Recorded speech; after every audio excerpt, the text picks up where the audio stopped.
GALE thing, aren't you? Are you the man who... I'm afraid so. John Steed. Okay, this is the third in an accidental series that I've started, where I'm focusing more on the main character rather than the series. It started out with a video I did on Napoleon Solo. Then I thought, oh, what about Alexander Mundy? And then I thought, what about John Steed? So this is what's happening. Let me know, guys, if it's something you're interested in seeing in the future. I suppose it's an excuse to double dip a bit because I've already done videos on the series of these particular characters. But I'm a fan. Like I always say, I'm a fan, not a critic. So I love these shows and I wouldn't upload them unless I loved them. The views are a bonus. This is a hobby, not a job. So, you know, if 5 of you watch or 500, I'm happy as long as you're happy. Anyway, having said that, John Steed. Anyone that knows a bit about the Avengers will know that the series ran for a long time, and the continuing thread was the character of John Steed, played by Patrick MacNee. It was something of an evolution. Originally, he was the co-star, really, and he was more of a mysterious, sort of enigmatic figure, not the character that we grew to know and love. He was slightly harder edged, and there was a hint that he might have even been potentially a bad guy. But in the original Avengers, when the term Avengers actually meant something, it was about Dr. Keeler, who essentially was avenging the death of his wife, played by Ian Hendry. He dropped out after one series. Ian Hendry was a strange character, a very talented actor, but haunted by the demons of alcohol, and it didn't turn out very well for him. But because of that, I suppose, the show evolved. The next series was CATHY Gale, Honor Blackman. Now, this may be urban myth, but I did read somewhere that the character of Honor Blackman's CATHY Gale was originally still the scripts that were intended for Ian Hendry. So consequently, the character was written with a male in mind. So in hindsight, there's a lot of credit given for CATHY Gale being one of the first strong women on television, which she was. But it almost happened out of laziness, really. They just didn't change the scripts. Anyway, Honor Blackman became somewhat iconic, but then she left the series, obviously to go on to play Pussy Galore in Goldfinger, among other things. And then what I think is probably a highlight, Emma Peel, Diana Rigg. She stayed with the series for 2 seasons into The Colour, and again became a very significant character in the series. I think it's largely down to the talent of Patrick MacNee and Diana Rigg that made these characters so brilliant, because my feeling was there still was a bit of laziness. I think the character of Emma Peel was pretty much written as a CATHY Gale, but Emma Peel changed it up a bit and made it more interesting. And from what I can gather, a lot of the scenes between her and Patrick MacNee were largely ad-libbed and or written by the two of them to perform, to kind of put more depth into the characters and the chemistry between them. And it worked. I mean, apart from the bizarre stories and the fantastic visuals, the highlight of this show was the interplay between the two main characters. So it worked really well. And then, of course, we had the Tara King series, which I've become a fan of in recent years. I'll be honest, when I first watched this show as a kid, I could never quite get over the loss of Emma Peel. I mean, she left the series, she didn't die.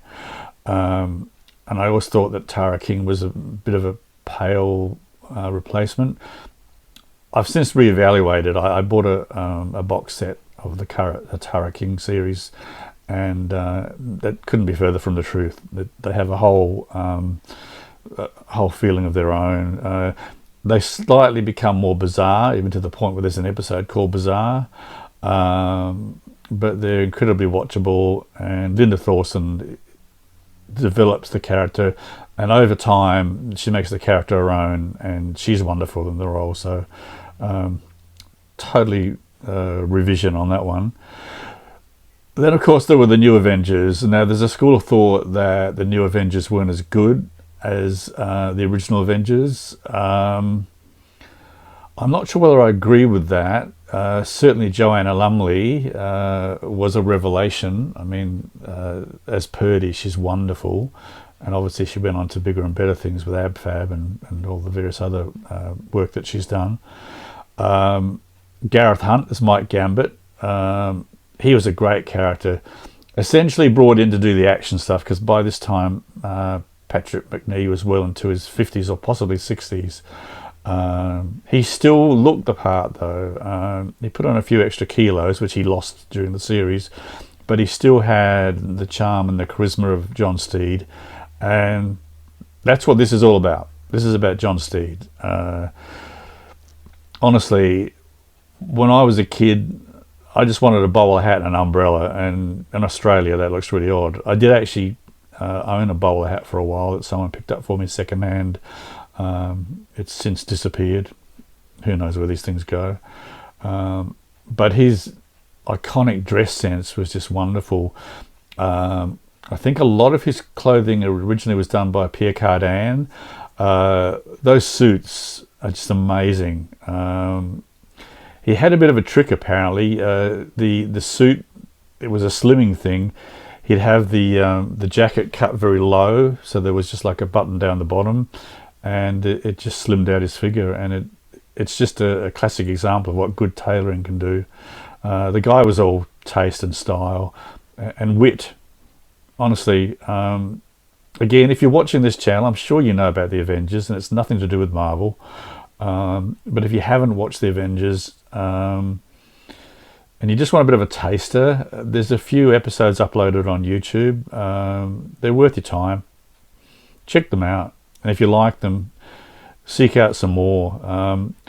At the moment, there's a box set which covers every single series, which I'm going to have to save up my pennies for. It's a Blu-ray, I believe. I've only got the DVDs, so I think I'm going to invest in that and spend a few weeks in front of the telly watching my favourite show, or one of my favourite shows. But let me know, guys, what you think. Is the Avengers something that you remember? It's something that you watched? Do you go back all the way to the Ian Hendry days, which means you must be older than me? Or do you remember the Honor Blackman days? Or like most of us, is it all about Emma Peel and that amazing 2 series that she did? Let me know anyway, guys, what you think and how you feel about the series. And if you want me to carry on with this kind of focusing on one character more than the series, it's not going to be an exclusive thing. I just thought it was a nice way to just branch out into some different focuses for the show. Anyway, I'm waffling. I'll see you guys later. Bye. What have I got in my pocket? Oh, I see. A small gold frog. That was no accident, you know. That girl was murdered. Death, ain't the operative word. What do you want the gloves for? Well, I'm not really qualified to talk about it, but there is something in it, you know. The hypochondriac millionaire. Yes, I'm writing a book about it. But we've had A murder. And be careful, Miller. Be very careful. Woman of generous proportions, my wife. Well, then we must get together sometime. I love it. I look forward to it. Are you on the gang, too? Why do I? I'm particularly interested in 2 old ladies locked in a watermill. No, I'm not old for that sort of thing. What is witchcraft? That's what killed poor Mr. Stidgen. Witchcraft. You want a drink? Why not? Where do I find him? Ah, where indeed? She's somewhere up the Congo. Missionary. Stranger in a strange land. Yes, I know the feeling. Snare setter, pheasant fancier, partridge pincher. You mean the local poacher? How did he die? Inhalation of fluid resulting in asphyxia. He was drowned right here. In the middle of a field, but that's impossible. All the same, that's what happened. You believe? I certainly think it's a theory worth investigating. STEED, John STEED. Well, I put a down payment on a canoe. We'll meet here in an hour. I've got to buy some wine. I'm not prepared to believe anything until I've made a thorough investigation. And I just have to squeeze the information out of you. Bon voyage. I see you're sharing a cabin with a Jersey cow. I've never let you down yet, Colonel Zev. I'll attend to it immediately. Fashion show. The Colonel wants details of new season's trend. Another won't hurt you. Now, fill me up, Donkey. Thank you. What's this? Well, it says champagne on the label. Oh, drop in the place. Over chilled, as usual. Mm-hmm. Garnished with white coffee and toast. Literally? It's the only way to travel. Like a bit of juggling myself. Or a levitation act. With modern psychiatric techniques, we study your competitors, probe their entire histories, pinpoint their deficiencies, their defects, their flaws. Raven's improving. He has moments of sanity, but you better hurry. They don't last very long. Now, how much does Steve know? Well, I'd say he had a pretty high IQ. Right. The conclusion is obvious. You get back to your lizards and, disgusting habits. If you don't come out, I won't give you your present. I'm here. I've got a leak in my tuba. I keep thinking I'm a horse. Must be something to do with my name. Me, handsome, but not really my type. I'll bet that's not a cigarette case. .22 automatic pistol with twin magazines and self-loader. You open it to fire. Especially murder. Hello, Steve. Oh, good morning. How's the weather? Now you're going to go downstairs and get into your car and drive us into the country to our favorite restaurant and buy a very expensive dinner for two. Who's paying? I am. I obey.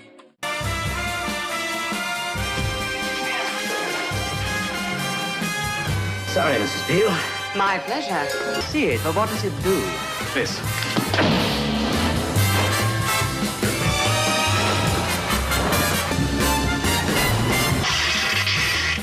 Any more cooperative? No, I feel positively stubborn. You've done a lot of damage. Mrs. Peel. Now, where have you been? Chasing an unidentified object. That's the vernacular, isn't it?